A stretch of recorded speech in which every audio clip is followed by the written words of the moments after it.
Bienvenidos todos, esto es América. Se ha extendido por meses lo que es una de las operaciones militares más simbólicas y valiosas por parte de la comunidad internacional desarrollada por el gobierno de Estados Unidos en aguas internacionales del Mar Caribe. El amplio espectro al que se dedican los esfuerzos de esta campaña militar sin duda apunta hacia esta presión que se sigue ejerciendo hacia el sur del continente, específicamente hacia Venezuela y otros países que se han sentido aludidos. Más bien, otros gobiernos.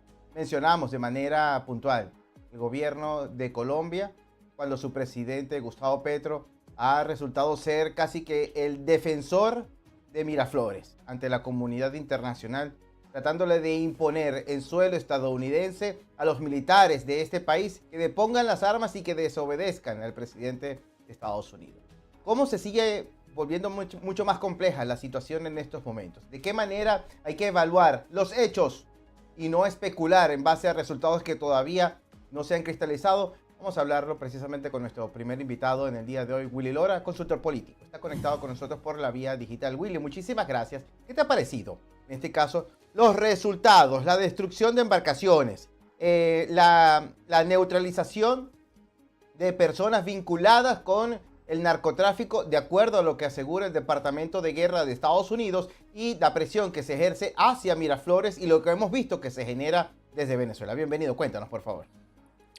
Sí, buenas noches, un gusto estar contigo de nuevo y con toda la audiencia. Bueno, lo que tú decías, yo creo que es una operación militar compleja. Primero estamos hablando de que se comienza con los ataques a lanchas que el gobierno de Estados Unidos dice que vienen cargadas de drogas. Hemos visto bastante video de este tema, como lo vemos en pantalla, pero al mismo tiempo también es una manera de presionar al régimen de Maduro de salir del gobierno o por las buenas o por las malas. Yo creo que el presidente fue muy claro cuando dijo, bueno, ellos me llamaron y quieren hablar conmigo. Yo puedo hablar con ellos, puedo hablar con cualquiera, pero yo creo que la fecha importante para esto es el 24 de noviembre. Es cuando entra en efecto el hecho de que ya se convierte Maduro oficialmente en el líder para Estados Unidos de el cartel de los soles, también narcotraficantes. Entonces ya los niveles legales en cuanto a Estados Unidos actuar en contra del régimen de Maduro son diferentes. Yo creo que le dan otras cartas al presidente. El presidente movió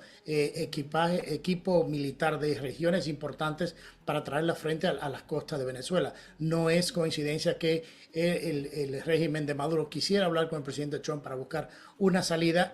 Yo creo que se ha demostrado en los últimos días con los videos que estamos viendo la capacidad que tiene Estados Unidos no solamente de interceptar estas lanchas, sino también de lanzar operaciones internas en Venezuela, del presidente dar la orden. Entonces yo creo que la presión es inmensa para el régimen de Maduro y me imagino que por eso quiere hablar buscando ganar tiempo. Ahora yo no creo que el presidente Trump, con la movilización que ha hecho de todo este equipaje militar a la región, le va a dar mucho tiempo.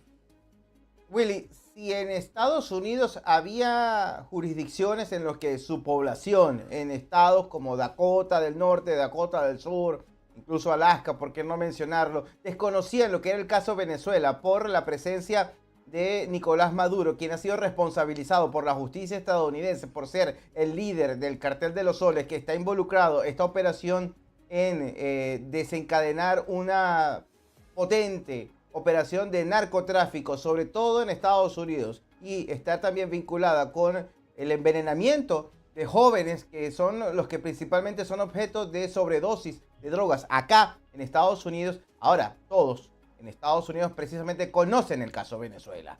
Esto ha servido la continua narrativa, pero ¿qué tanto más se puede demandar? Es decir, la opinión pública en Estados Unidos, en esos lugares tan recónditos, quizás pueda seguirle reclamando más a la Casa Blanca. Oye, no queremos que solamente se destruyan embarcaciones, queremos que se acabe con la cabeza del narcotráfico. Fíjate, dos cosas. El Partido Demócrata ha utilizado el tema de Jeffrey Epstein y todos estos escándalos para ocupar la conversación nacional. O sea que el tema Venezuela y las operaciones que están haciendo en esta parte del mundo los medios la han tocado, pero la han tocado solamente cuando destruyen una lancha. Yo creo que nosotros tocamos más a profundidad el tema detrás estratégicamente de lo que está pasando. Pero esto va a llegar un momento ya en el cual no solamente todo el mundo sabrá, sino que se va a ver en pantalla las acciones que se van a estar tomando en contra de Venezuela. Por eso te decía hace un momento, ya es inminente y el presidente y el dictador Maduro sabe muy claro de que sus días están contados en cierta manera y que tiene que negociar con Estados Unidos o buscar un tercer país donde irse o entregarse a Estados Unidos para que sea procesado en la Corte Federal de Nueva York, donde se le espera a él, a Diosdado Cabello y al ministro de Defensa, que son los tres que Estados Unidos está detrás por nombrar los miembros y líderes del Cártel de los Soles. Entonces yo creo que aunque se ha hablado en Estados Unidos y se habla de lo que está pasando, yo creo que va a tomar mucho más peso cuando las acciones comiencen, ya que mucha de la atención ha venido en el tema político, en el cierre del gobierno, en lo de Jeffrey Epstein, en los demócratas no saber qué hacer y qué más inventar. Entonces yo creo que eso en los medios ha ocupado mucho espacio, pero de que le queda muy poco tiempo al régimen de Maduro para negociar, le queda muy poco. Y como el presidente dijo anoche, yo lo escucho, quieren hablar con nosotros, le hablamos, pero no va a cambiar en sí la posición del presidente de que Maduro tiene que salir del poder por las buenas o por las malas. O sea, se lo ha dicho con palabras y se lo está demostrando poniendo el portaaviones más grande del mundo y una fuerza muy potente en esa área, como tú decías al principio, por el hecho de que también países como Colombia y Petro han querido involucrarse en ser el salvador, en cierta manera, de Maduro. Y yo creo que Estados Unidos se está protegiendo de que esto se pueda ampliar en caso de tomar una acción militar y se está cuidando, están tomando todas las precauciones. Este lunes, Willy, desde el despacho Oval en la Casa Blanca, el presidente estadounidense Donald Trump reiteró que podría hablar con Nicolás Maduro y se refirió también a la crisis migratoria. Son dos rostros de un asunto agridulce para nosotros los venezolanos, quienes vemos dos versiones de la manera como Estados Unidos asume la situación de Venezuela. Vamos a ver primero a continuación lo que dice el presidente de Estados Unidos. I don't rule out that. I don't rule out anything. We just have to take care of Venezuela. They dumped hundreds of thousands of people into our country from prisons. Nobody knows better than this young lady right here. She's done an incredible job with Tom Homan and all of your people. It's amazing. You know, we have a tight border right now. Nobody comes in. But we had millions of people pouring through. A year ago, we had millions of people pouring through our border. And many of them came from Venezuela, including Tren de Aragua. I'm not in love with the people running Venezuela. I love Venezuela. I love the people of Venezuela. But what they've done to this country. You suggested Maduro wants to talk. Are you prepared to speak with him directly? Would you commit to doing that before you order strikes? Yeah, I probably would talk to him. Yeah, I talk to everybody. Willy, es incómodo para muchos asumir esta conversación porque el arte de la negociación también fue abusado en la anterior administración, en el que también la Casa Blanca, en otra orientación, tenía una cercanía muy próxima con Miraflores. Willy. Sí, ese es el gran problema. O sea, es difícil porque o sea, Venezuela, tú eres venezolano y yo soy o sea, tengo muchísimos amigos, muchas familias venezolanas que están sufriendo ahora por la inestabilidad. Pero nosotros hace 5 años no estábamos hablando de esto. Estábamos en otros temas. Migración y este nivel no era el tema. Sin embargo, con permitir que 20 millones de personas entraran en los últimos 4 años de manera indocumentada, y entre ellos siempre vienen muchas malas manzanas que manchan todo el trabajo que viene haciendo muchos venezolanos, muchos colombianos, mucha gente que ahora están pagando el precio muy alto por esa acción de querer abrir la frontera y querer tener un control del Congreso de esta manera, creando esta desestabilización que se está viendo en muchas ciudades por el tema de los crímenes, por el tema de lo que está pasando, que hemos visto que se debió evitar. Y ahora estamos pagando muchos, o sea, están pagando muchos venezolanos y otros este precio. El presidente hizo una campaña presidencial en su campaña diciendo: voy a deportar la gran mayoría de personas que entraron de manera indocumentada, y él gana las elecciones basado en esa promesa que hizo. Obviamente la Suprema Corte ahora le da el visto bueno de poder mantenerse haciendo lo que está haciendo con el TPS por un simple hecho, no solamente por la retórica política, es un hecho legal. el TPS es un estatus temporal que se ha venido usando por muchos años como una materia de negociación con otros países. El Salvador es una prueba de esto. Pero la Suprema Corte dijo, esto es un estatus temporal, se le tiene que buscar otra salida. No se puede abusar de un sistema que se creó para darle un beneficio, para darle un acojo a personas que están pasando en otros países situaciones difíciles. ¿Es el caso de los venezolanos?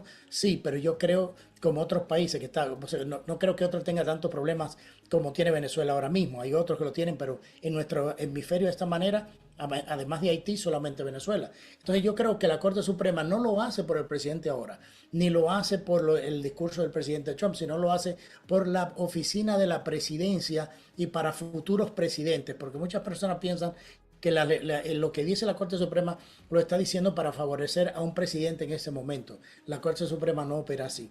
Opera porque toma decisiones que van a afectar la oficina de la presidencia por muchos años. Entonces ellos lo que trataron de hacer con este movimiento fue decir, esto tiene que buscarse de otra manera, no se puede mantener el tema del TPS porque no es para eso. Entonces yo creo que es muy triste porque a mí y a muchos de ustedes le duele lo que pasa con muchos venezolanos que son amigos, que vienen a trabajar, que vienen a hacerlo, a escaparse de un régimen dictatorial como el de Venezuela, a buscar mejor vida, y por un grupo minoritario que ha salido en la prensa, como lo hemos visto, y haciendo cosas indebidas, le han puesto ese sello tan negativo a una comunidad tan fuerte, de tanto trabajo, de tanta responsabilidad, que ahora se ve afectado por esto. Yo creo que el presidente, cuando habla y dice de que él es amigo del pueblo venezolano, lo es. Él tiene un problema con Maduro y tiene un problema con un narcodictador y con el cartel de los soles, porque, como tú decías hace un momento, Estados Unidos está siendo intoxicado por la cantidad de drogas que entran desde México y las que venían saliendo desde Venezuela. Y se tomó una decisión directa de parar eso. Y yo creo que cuando vemos cifras de cientos de miles de muertos por las drogas todos los años en Estados Unidos, tiene que buscársele un paro. Estados Unidos, aquí mueren cada año más personas que las que murieron en la Primera, Segunda Guerra Mundial y Vietnam combinados. Ese es un problema muy serio. Ampliamos un poco el análisis. La presidenta de México, Claudia Sheinbaum, también dio su opinión sobre el posible diálogo entre Trump y Maduro. Esto como para ponerle un poco más de candela a la hoguera. Veamos a continuación. Nosotros somos un país que busca siempre la paz, el diálogo, la resolución pacífica de los conflictos. No estamos a favor de invasiones. Entonces, que se dé en lo que pueda siempre ayudar México, ahí vamos a estar, que se dé un diálogo siempre. Hay que buscar el diálogo y la paz en todos lados. Bueno, sí, yo creo, tu apreciación, Willy, por favor. Sí, no, yo creo, fíjate, es interesante que ella lo dice. Yo creo que a nadie quiere, porque los soldados venezolanos son hijos y hijas de venezolanos que no tienen otra opción, están bajo un régimen dictatorial, que en un conflicto lamentablemente van a perder la vida. Y no va a ser porque ellos quisieron o defendiendo a la patria por algo positivo, la están defendiendo a un narcotraficante. Entonces, cuando la presidenta de México dice eso, hay que preguntarle, ¿dónde estaba ella cuando Maduro se roba las elecciones?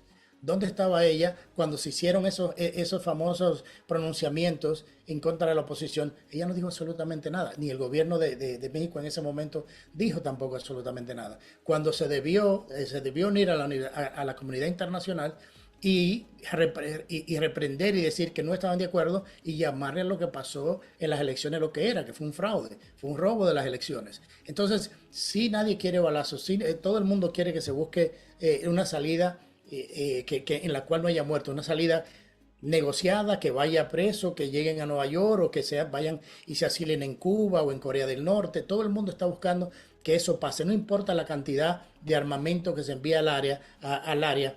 Una muerte es demasiado en un conflicto militar y yo creo que todo el mundo quisiera que no pasara eso.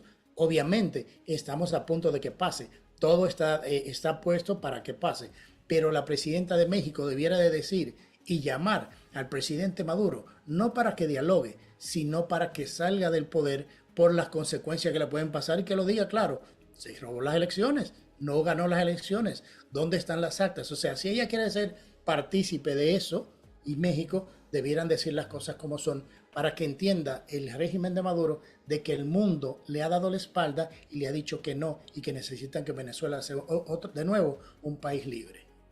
Willy, la cercanía del portaaviones Gerald Air Force hacia el territorio marítimo venezolano involucra sin duda mucho más compromiso por parte tanto de la comunidad internacional y temor por parte de Miraflores. Durante los últimos días, recientemente, hace tan solo horas, el gobierno de Trinidad y Tobago dijo que va a realizar ejercicios en tan solo horas en cooperación con el Comando Sur. Estamos hablando de algo que está justo al frente, como lo decía un invitado que tuvimos la pasada semana, un capitán de navío retirado, tan solo la distancia de lo que llega una piedra al otro lado de la cerca. Allí mismo va a estar la operación de Trinidad y Tobago, avalada por el gobierno de esa nación caribeña en cooperación con los aliados estadounidenses. Esto sin duda que enmarca una fortaleza armada, artillada, que pareciera no tener vuelta atrás. Sería muy difícil recuperar el terreno político por parte de la Casa Blanca si no hay más allá. No, claro, o sea, es que como te decía hace un momento, esa decisión, como dijo el presidente el otro día, que ya había dado el visto bueno que se hagan las operaciones. Me imagino que están esperando el momento preciso.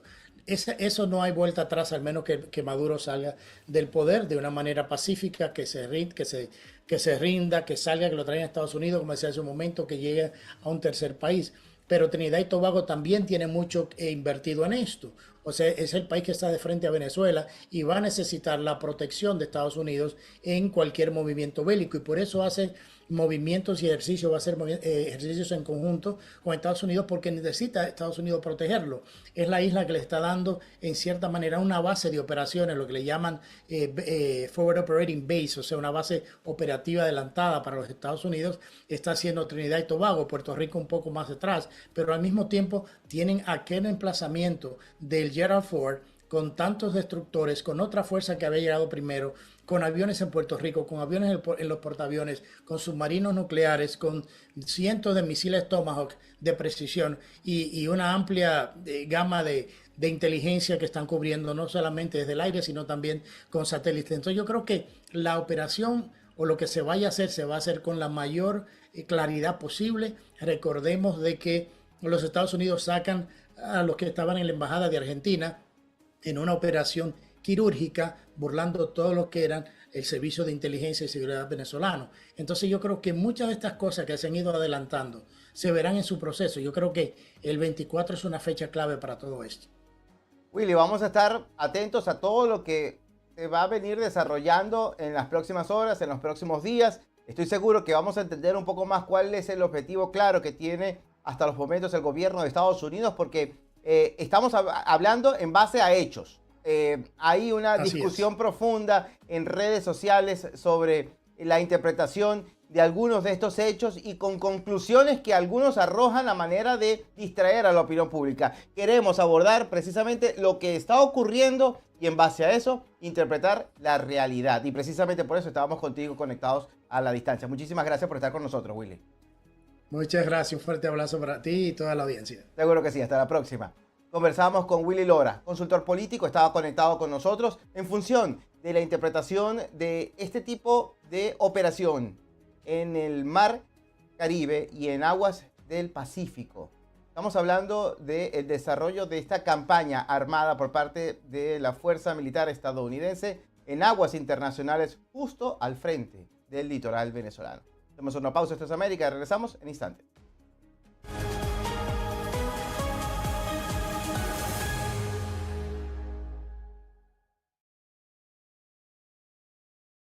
En South Kia ofrecemos vehículos para todo tipo de personas y gustos, desde el carro para el adolescente o recién graduado hasta el profesional consagrado con una familia grande.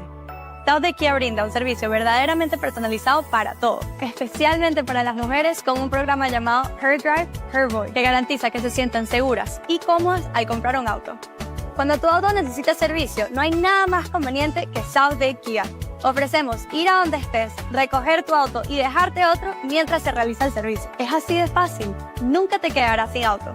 Y con 2 ubicaciones, una aquí en Miami y otra aquí en Homestead, siempre hay un Southgate Kia cerca de ti. La información del momento y lo más destacado de nuestro contenido. A tu alcance. VPI TV en TikTok. La información más relevante de VPI TV. Toda la información a tu alcance. Al suscribirte a VPI TV, no solo tienes información actualizada de lo que pasa en el mundo, también tienes a tu disposición una programación que te va a sorprender. Somos el canal informativo de los venezolanos en todo el mundo. Todo lo que necesitas saber para estar bien informado. Conversaciones con expertos, líderes de opinión y protagonistas de la noticia. Vamos ahora a conocer lo que es noticia a esta hora en el mundo. Y un toque de entretenimiento para hacer tus mañanas más dinámicas y amenas. La salud comienza con estar informado. Buenos días con Laura Artal. De lunes a viernes, 7 de la mañana, hora este, 8 de la mañana, hora Venezuela, por VPI TV.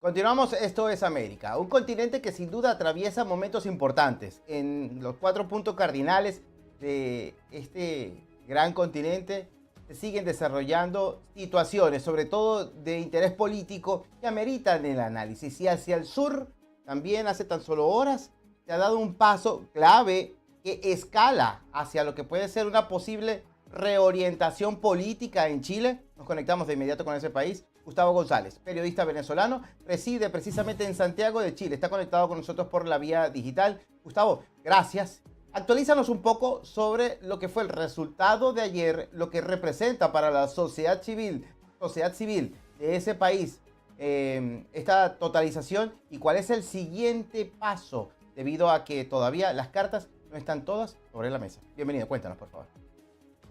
Hola José, muchísimas gracias, agradecido por la invitación a tu programa y bueno, acá estamos pasando pues un proceso electoral que llamó mucho la atención en torno a lo que se vivió durante todo el proceso de la campaña de los 8 candidatos que se enfrentaron en esta jornada electoral, un proceso electoral marcado por el retorno del voto obligatorio para las elecciones presidenciales. Es un hito, yo creo que es muy fundamental en lo que ha sido este proceso electoral. Un proceso que estuvo marcado por, digamos, mucha campaña de dimes y diretes de los candidatos, donde, pues obviamente las ideologías políticas de la gran mayoría de ellos estaban muy enfocados, pues, obviamente en el estilo social, en el estilo político de cada uno de ellos. Entonces yo creo que ese proceso de la campaña que finalizó el día de ayer con 2 candidatos de, digamos, prácticamente las extremas, de los extremos políticos del país, vuelven a enfrentarse nuevamente, como lo es Janet Jara y José Antonio Kast. Janet Jara por parte de la izquierda chilena, muy conocida obviamente por su trabajo político en el país. Viene a ser ministra del Trabajo en el gobierno del presidente Gabriel Boric, sale para convertirse, gana la primaria de la izquierda, para convertirse en la abanderada de todas las fuerzas de la coalición del actual gobierno. Janet Jara, pues en muchas ocasiones fue elogiada, fue levantada la mano por parte de Gabriel Boric como su candidata para la continuidad del gobierno, y se enfrenta a José Antonio Kast, un candidato de la ultraderecha, bueno, muy conocido. Ya es la segunda vez que se enfrenta o segunda o tercera vez que se enfrenta como candidato a la presidencia de la República, pero que en esta oportunidad, en la mayoría de los números y encuestas, tiene un alto porcentaje para que pueda convertirse en el nuevo presidente de Chile en la segunda vuelta que se va a desarrollar el 14 de diciembre de este año. Gustavo, ¿de qué manera ambos polos, de alguna manera localizados al extremo de la intención política o de la orientación política de ese país, van a debatir a continuación? Es decir, ¿de qué manera puede cada una de las propuestas ganar terreno dentro de la intención de voto? Mira, va a ser muy difícil, José, porque yo creo que viendo lo que se ha desarrollado durante la primera vuelta sobre la campaña, ha sido bastante, digamos, bastante personal el hecho de cómo se han tratado ambos candidatos. José Antonio Kast habla sobre lo que ha sido la continuidad, ya ha remarcado mucho que Janet Jara representa la continuidad del gobierno de Gabriel Boric, un gobierno que actualmente no maneja los números muy positivos debido a la inseguridad que está enfrentando el país, debido a la situación de la migración, que yo creo que es un tema fundamental, claro, que nos afecta a nosotros, en este caso como venezolanos, que también somos, digamos, el tema en el tapete durante la campaña para la primera vuelta y que probablemente sea un tema bastante común que lo vamos a ver durante estos pocos días, que va a ser una campaña bastante corta, pero que efectivamente yo creo que ese juego o digamos ese duelo que se van a enfrentar Jara y Kast, yo creo que va a ser muy personal. Jara va a tocar temas, yo creo que personales contra José Antonio Kast por, bueno, ser un candidato de la ultraderecha, por tener conceptos bastante liberales que, digamos, pueden tocar un punto, la fibra del chileno como tal. Se habla mucho de que José Antonio Kast formó parte o su familia lo catalogaban como nazi.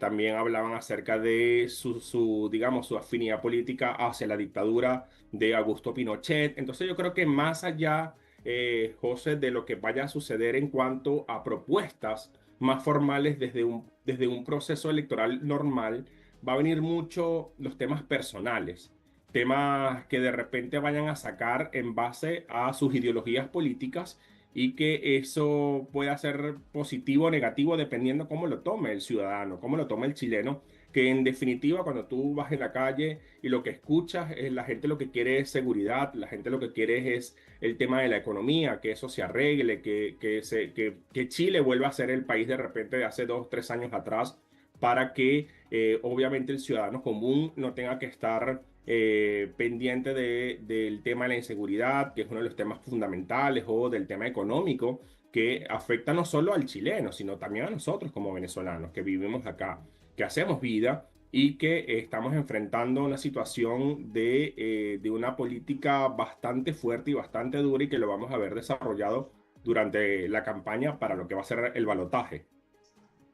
Gustavo, cuando llegamos a una posición en un momento electoral donde la campaña de los contendores se enfoca en críticas al adversario y no en propuestas en base a tu posible gestión pública, generalmente el pueblo escoge al menos malo.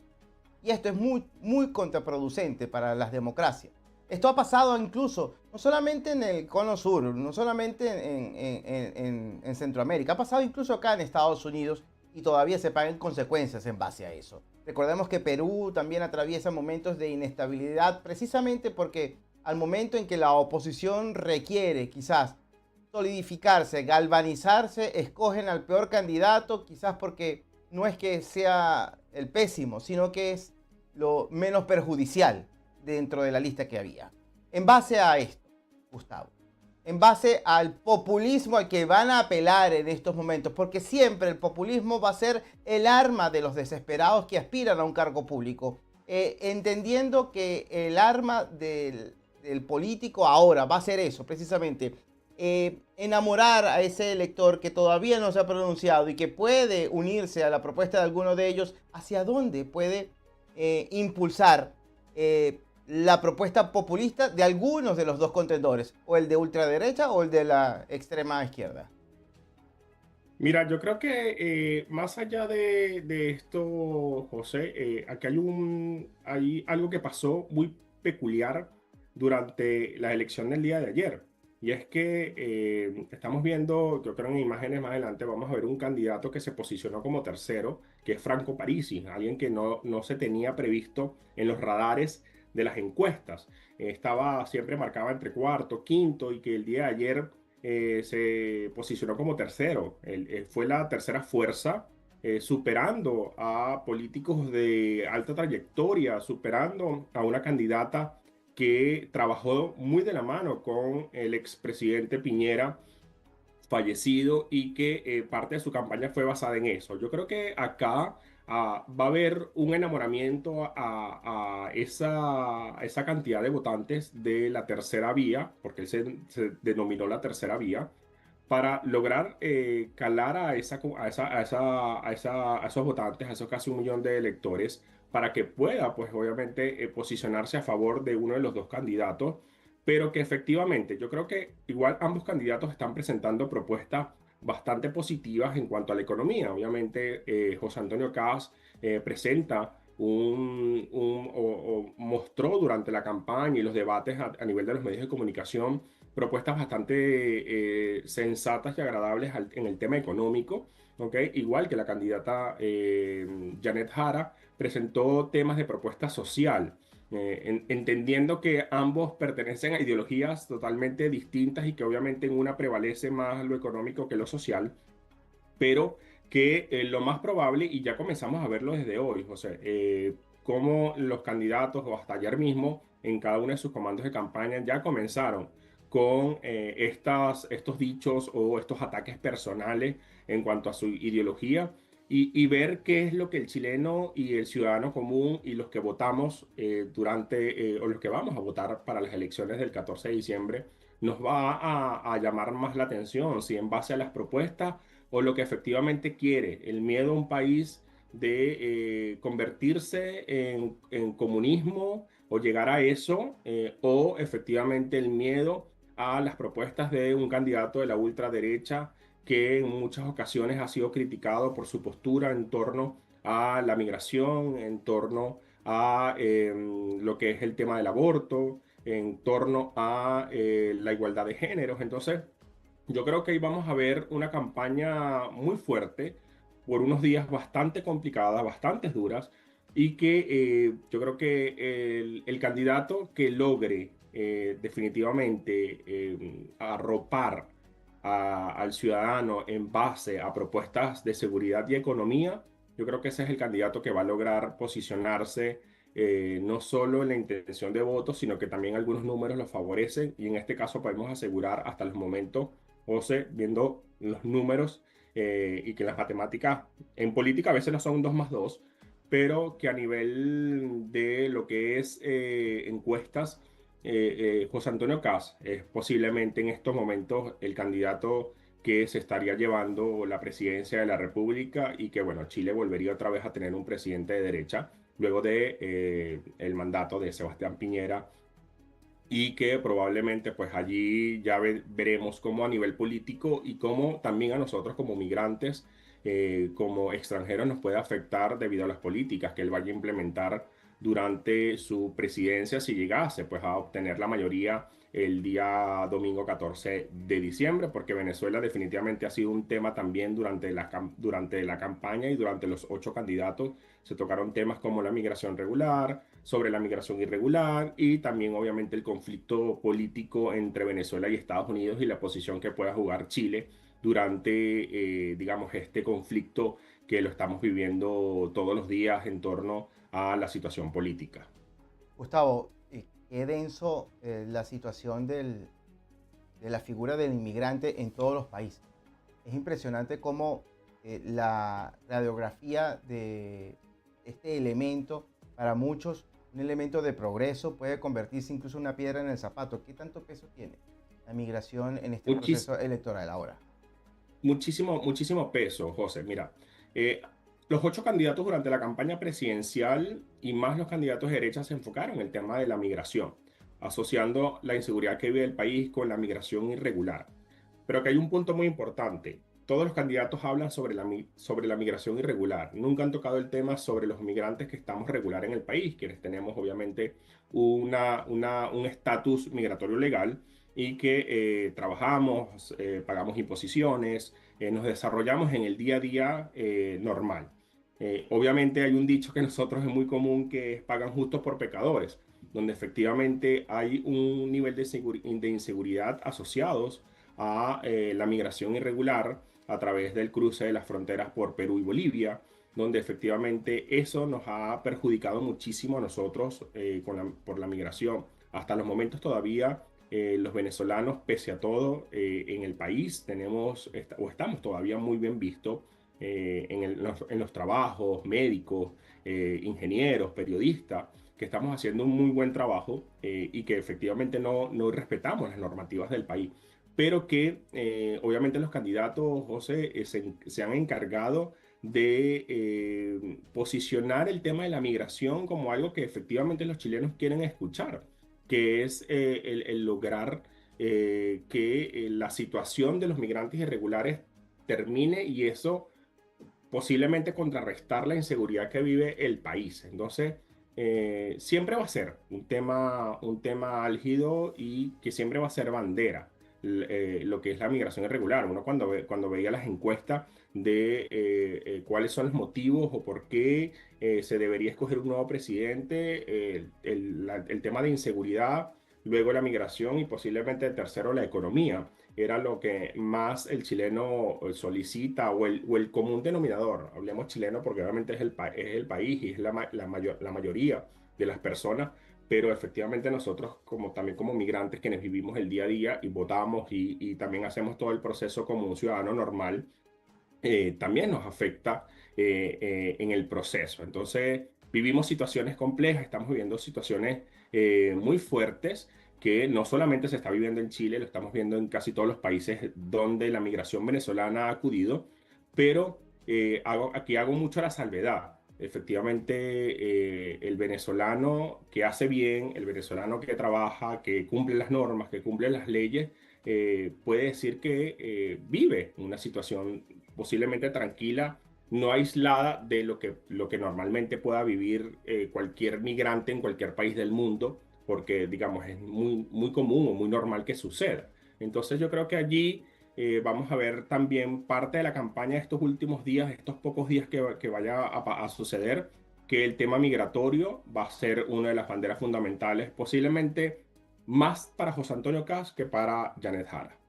Esperemos que no abusen de esa herramienta y más bien sirva para la construcción de posibles propuestas y mejorar la situación que atraviesa ese bello país de Chile. Gustavo, muchísimas gracias. Gracias por el reporte. Vamos a estar atentos a las publicaciones y sobre todo lo que suceda de cara a esta segunda y definitiva vuelta. Hasta la próxima. Gracias, José, a ti y a toda la audiencia. Seguro que sí. Hasta la próxima. Saludos en casa. Conversamos con Gustavo González. Él es periodista venezolano.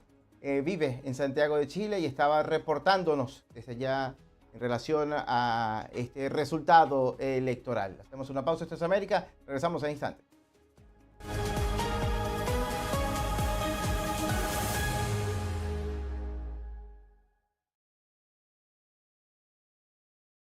En South Kia ofrecemos vehículos para todo tipo de personas y gustos, desde el carro para el adolescente o recién graduado hasta el profesional consagrado, con una familia grande. South Kia brinda un servicio verdaderamente personalizado para todo, especialmente para las mujeres con un programa llamado Her Drive, Her Voice, que garantiza que se sientan seguras y cómodas al comprar un auto. Cuando tu auto necesita servicio, no hay nada más conveniente que South Kia. Ofrecemos ir a donde estés, recoger tu auto y dejarte otro mientras se realiza el servicio. Es así de fácil, nunca te quedarás sin auto. Y con 2 ubicaciones, una aquí en Miami y otra aquí en Homestead, siempre hay un South Kia cerca de ti.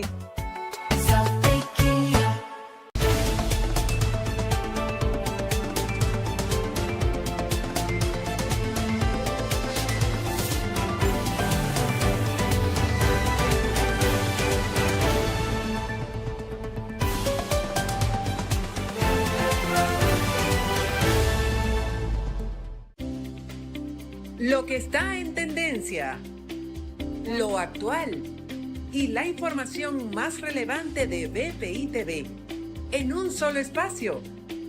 Síguenos en X.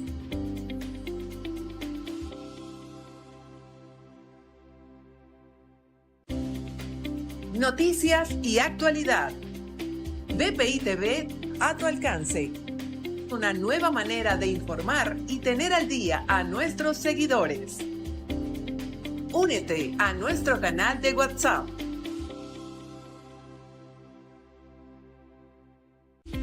BPI TV es tu fuente informativa para que estés al tanto de todo, las 24 horas del día, los 7 días de la semana. Noticias en vivo y actualizadas a cada momento. Programas de opinión y análisis para entender todo lo que pasa. Entretenimiento y buenas noticias. Encuéntranos también en Instagram, Facebook y en las plataformas digitales más importantes. Cuando quieras y desde el lugar que quieras. BPI TV, en vivo siempre. Lo que está en tendencia, lo actual y la información más relevante de BPI TV en un solo espacio. Síguenos en X.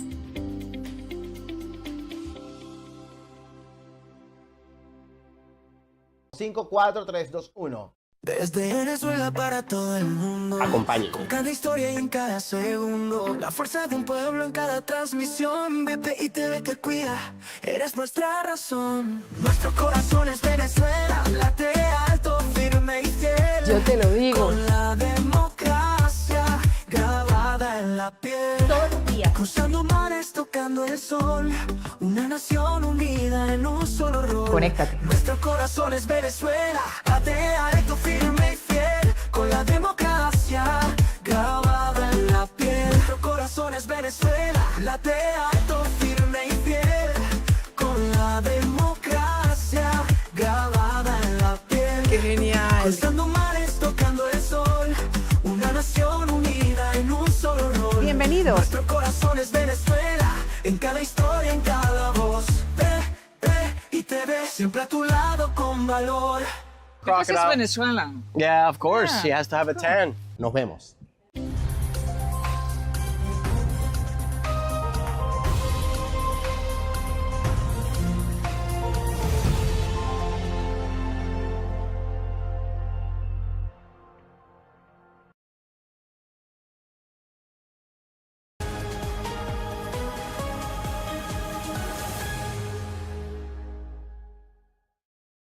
Continuamos, esto es América. Presentamos a nuestro siguiente invitado, Juan Carlos Paredes. Él es presidente de la Fundación Fuertes para la Vida, una organización que se ubica en Perú. Y allí asisten de una manera muy particular, precisa y con objetivos muy determinados a la población venezolana, migrantes, desvalida.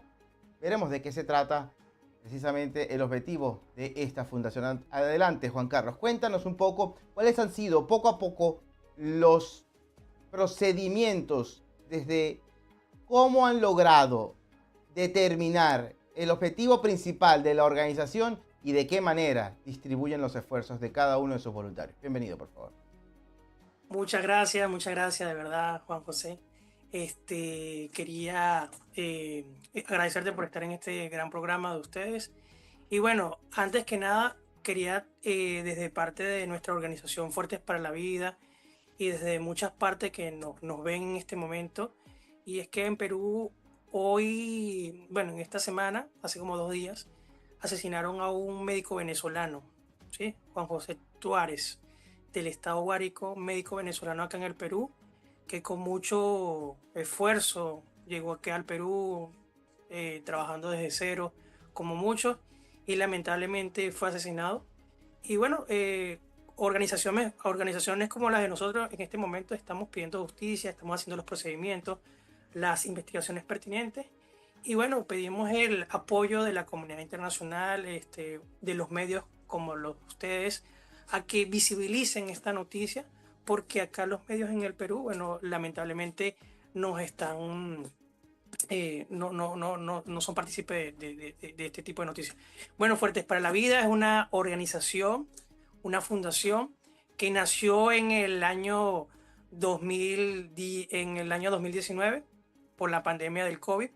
Y nació como una ayuda a muchísimos venezolanos que en ese momento, por tiempo de pandemia del COVID-19, no tenían absolutamente nada, estaban recientemente llegando a Venezuela y los ayudamos con la atención humanitaria, es decir, con una bolsa de alimentos, con donaciones del exterior, mayormente donaciones de muchos venezolanos que vivían en Estados Unidos, específicamente en Miami. Nos hacían llegar donaciones muy importantes para poder ayudar a esos venezolanos que aquí en el Perú no tenían absolutamente nada, también para pagar sus alquileres. Y bueno, la organización fue creciendo y fue generando una gran credibilidad en la comunidad de venezolanos y de peruanos, y a nivel internacional. Hemos sido muy confiables por ser muy transparentes en el manejo de recursos, y bueno, eso nos ha ayudado a seguir creciendo y a seguir generando esa gran confianza para seguir ayudando a muchos hermanos venezolanos. Y de ahí han nacido muchas actividades o mucha atención para poder ayudar al migrante venezolano en el rubro de la salud, que aquí la salud es un poco costosa si tú no tienes o no has ingresado al SIS por no tener carnet de extranjería. Recordemos que aquí en el Perú hay 1,5 millones de venezolanos y solamente 600.000 venezolanos estamos formalizados, es decir, que tenemos un carnet de extranjería, y por tener un carnet de extranjería estamos en el SIS. Pero ¿qué pasa con el otro 500.000 de venezolanos? No cuenta con el SIS, y si no cuenta con el SIS tiene que ir a hospitales, a clínicas privadas, y debe pagar una gran cantidad de dinero. Y es por eso que nosotros, como Fuertes para la Vida, a través de organizaciones internacionales como la OIM, como el ACNUR, generamos esa conexión para poder solventar la necesidad de emergencia que pueda tener ese venezolano. Y a su vez también hemos podido coordinar con clínicas privadas acá en el Perú, clínicas venezolanas, clínicas peruanas, para la atención, aunque sea de la primera consulta especializada, y ayudar así a muchísimos venezolanos. En estos ya más de 3 años de vida que tenemos en Fuertes para la Vida, más de 3 años formalizadas, ese que nos registramos, pero ya más de 4 años ayudando a muchísimos venezolanos. Hemos podido ayudar a más de 5.000 personas con salud gratuita, es decir, que hemos podido coordinar en alianza con clínicas privadas, atenderlos, darles medicina, darle apoyo, acompañarlos. Y aparte también hemos podido, con organizaciones como la OIM y el ACNUR, apoyarlos con una bolsa de comida, alimentos, kit de higienes y muchísimo más. Además de dar cursos, talleres de formación, de emprendimiento y de empoderamiento y liderazgo, es decir, y de atención psicológica también al venezolano. Porque es necesario apoyar al venezolano, al migrante, para que no se sienta solo. Y con herramientas de formación integral, física y emocional, el venezolano poco a poco va creciendo mental y físicamente para poder defenderse en una sociedad donde no somos de acá, pero poco a poco, aunque tú no lo creas, ya hemos podido integrarnos cultural, social y económicamente, que es muy importante para poder generar las bases de crecer y de, obviamente, poner de gran ejemplo que los buenos venezolanos acá en el Perú somos más. Juan Carlos, ¿de qué manera están llegando en estos momentos los venezolanos? Porque lamentablemente en nuestro país las condiciones no han cambiado. A pesar de que exista quizás mucha incertidumbre por lo que pueda suceder en las próximas semanas, en los próximos meses, hay muchos quienes han tomado la determinación de marcharse, de buscar un porvenir, y Perú sigue siendo para algunos el objetivo. Mira, muy importante tu acotación, porque aunque tú no lo creas, Fuertes para la Vida ya está en el boca a boca, en la recomendación en Venezuela, en el sentido de que venezolanos que deciden migrar buscan como primera opción Fuertes para la Vida, para el contacto de cómo llegar acá al Perú, para orientarlos y de que puedan hacérsele mucho más fácil su estadía acá. Nuestras redes sociales son Fuertes para la Vida. Ahí hay un link para poder ver qué necesidad, qué necesidad tiene el venezolano que está llegando acá al Perú.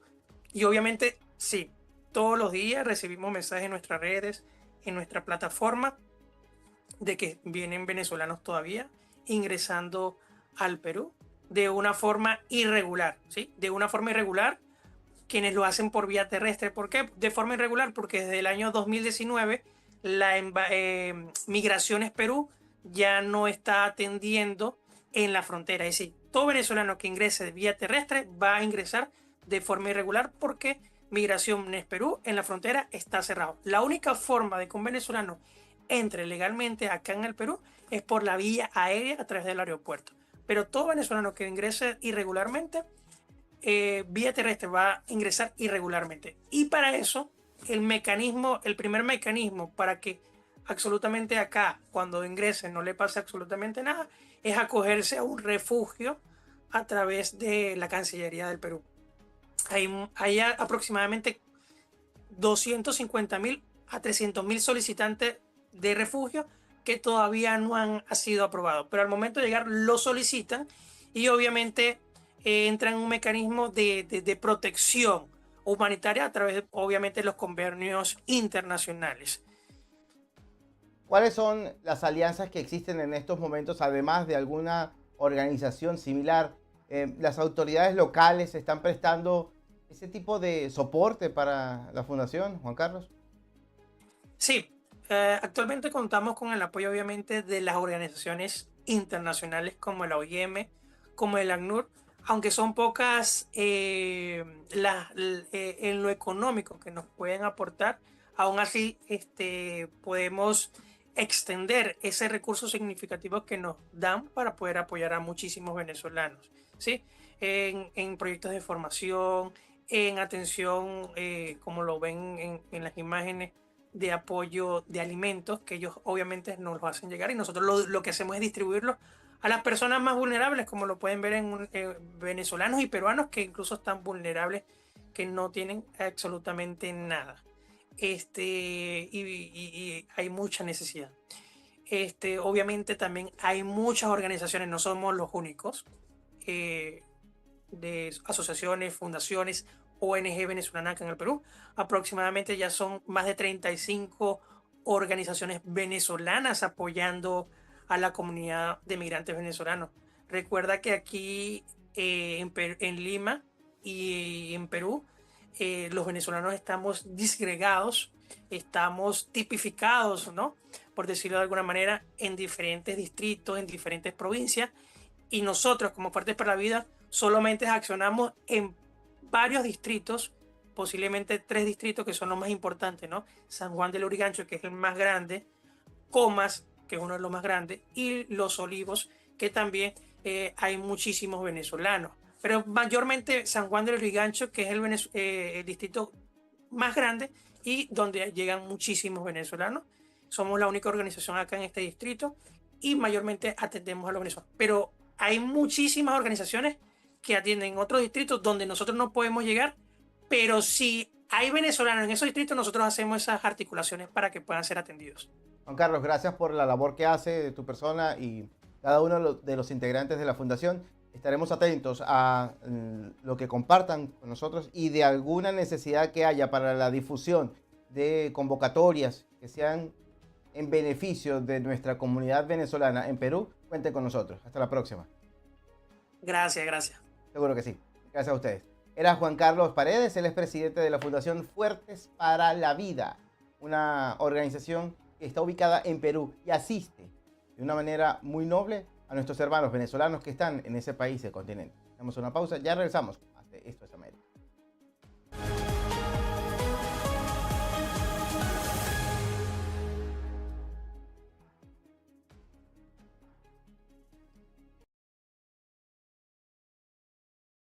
En South Kia ofrecemos vehículos para todo tipo de personas y gustos, desde el carro para el adolescente o recién graduado hasta el profesional consagrado con una familia grande.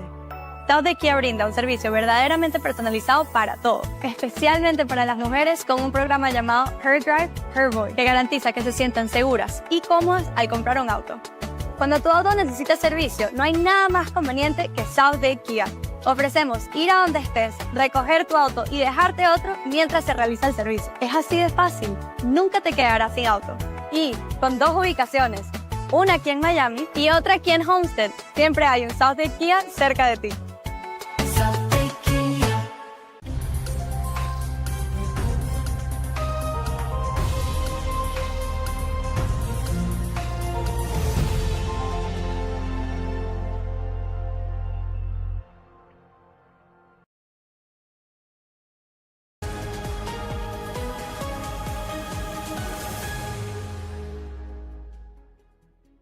Continuamos, esto es América. Y en Miami se realizó la presentación del documental Terror sin Fronteras, Represión Transnacional, que denuncia cómo el régimen de Daniel Ortega sobrepasa las fronteras para actuar contra activistas nicaragüenses exiliados, en este caso en Costa Rica. BPI TV estuvo presente en la proyección y conversó con Hansel Vázquez. Él es periodista, productor y director de este documental que combina testimonios inéditos, análisis forenses con entrevistas de expertos en derechos humanos y seguridad. Veamos a continuación lo que nos dijo. El documental lleva en sí mismo la sistematización de los crímenes que han cometido la dictadura sandinista en Costa Rica. En él abordamos el caso de don Roberto Sancam, que fue un coronel retirado del ejército que fue asesinado hace poco en Costa Rica, y también otras modalidades que el régimen ha utilizado, además del asesinato, como lo es la represión transnacional, usando la Interpol para extradiciones de nicaragüenses hacia Nicaragua, nicaragüenses opositores. Los crímenes están pasando en este momento. Hay una persona detenida todavía con intenciones de extradición a Nicaragua, un opositor detenido en Costa Rica, y es un momento oportuno porque es cuando está pasando, es cuando está ocurriendo los asesinatos, la vigilancia, el control, la persecución y los procesos y solicitudes de extradición están ocurriendo en este momento. Entonces es oportuno hacerlo porque es darle a las víctimas voces. Y también es un llamado al gobierno de Costa Rica, que tiene compromisos internacionales de refugio y de asilo, para que intenten investigar las células sandinistas que están operando en Costa Rica, sobre todo hablando de un régimen que tiene un brazo extendido de crimen transnacional dentro del territorio tico. Las personas han sido expulsadas de Nicaragua hacia Costa Rica a través de la frontera. También han sido despojadas de todo tipo de documentación para que no puedan ejercer ningún derecho ciudadano ni dentro ni fuera del país. Y estas nuevas formas de represión transnacional son muy importantes visibilizarlas. Claro que sí, el régimen no deja de perseguir, de hecho todavía hay arrestos en Nicaragua, todavía hay persecución y todavía existen muchas modalidades de desaparición forzada. Uno de los casos más importantes, creo, es el caso de un señor, que su nombre es Josué Gamaliel. Él es un desmovilizado del ejército de los 80, del ejército de la Contra en los 80. Él fue extraditado hacia Nicaragua desde Costa Rica y se encuentra en desaparición forzada. Nadie más supo qué pasó con su vida. Costa Rica, en este momento el Ejecutivo no ha mostrado claras intenciones de apoyar y respaldar a los refugiados que saben que están siendo víctimas y objetos de persecución en Costa Rica. De hecho, han habido ya 2 casos de extradiciones. Las 2 personas que han logrado ser extraditadas eran opositores, reconocidos como opositores, y están desaparecidas, están en desaparición forzada. Nadie sabe qué lo hizo el régimen Ortega. El último de ellos fue mostrado amarrado de pies y manos, y fue por el régimen lo exhibió, y luego de eso ya no se sabe qué pasó con él. En este momento hay 70 presos políticos en Nicaragua. Dentro de ellos hay aproximadamente más de una docena de personas que están completamente en desaparición forzada, ni sus familias, ni nadie sabe dónde están. También conversamos con Byron Estrada. Él fue estudiante de la Facultad de Odontología y fue expulsado por el gobierno de Nicaragua. Profundizó sobre el patrón de la dictadura de Daniel Ortega, que ha cometido hostigamientos y hasta asesinatos, en este caso denunciados en Costa Rica. Veamos a continuación lo que conversó con nosotros. Los tentáculos de las dictaduras salen de las fronteras nicaragüenses y esta vez se han involucrado mucho en Costa Rica. Es decir, la dictadura ha asesinado a varios ciudadanos nicaragüenses dentro de Costa Rica con balas, es decir, han sido atacados ya probablemente 4 de ellos, ya hay investigaciones abiertas, pero esto es un patrón significativo de una dictadura criminal, ¿no? Una dictadura que obviamente vive y despierta por el asesinato a sus opositores, ¿no? Y se ha convertido en una persecución no solo política, sino también a la vida, a la humanidad de quienes disentimos de la dictadura. Por tanto, pues hoy estamos en la presentación de este documental en donde vamos a tener pequeñas pinceladas de cómo ha actuado la dictadura, de qué medios ha utilizado, de la persecución, seguimiento de la misma institucionalidad costarricense para poder llegar hasta las víctimas y pues nos hemos reunido aquí para conocer un poco más, ¿no? Pero también para alzar la voz, para decirle a los pueblos y a las naciones que apoyan, ¿no?, a la democracia, de que esto es real, de que está pasando en Nicaragua, que ha pasado en Venezuela y que es un patrón de las dictaduras. En este mismo foro conversamos con Berta Valle. Ella es cofundadora de la Fundación para la Libertad de Nicaragua. También es esposa de un expreso político, Félix Maradiaga. Y conversó con nosotros sobre el esquema de persecución hacia la disidencia con el fin de callar las voces que quieren denunciar a la dictadura de Daniel Ortega. Ella nos habló que urgen medidas de protección contra quienes se oponen a este tipo de regímenes. Veamos. Hemos visto que el brazo de la dictadura, no solamente de Nicaragua, pero también de todos los regímenes autoritarios, se extiende más allá de las fronteras. Y los regímenes quieren detener a los disidentes y apagar las voces de cualquier persona que se atreve a denunciar los crímenes de lesa humanidad que están cometiendo. Y Nicaragua no es la excepción.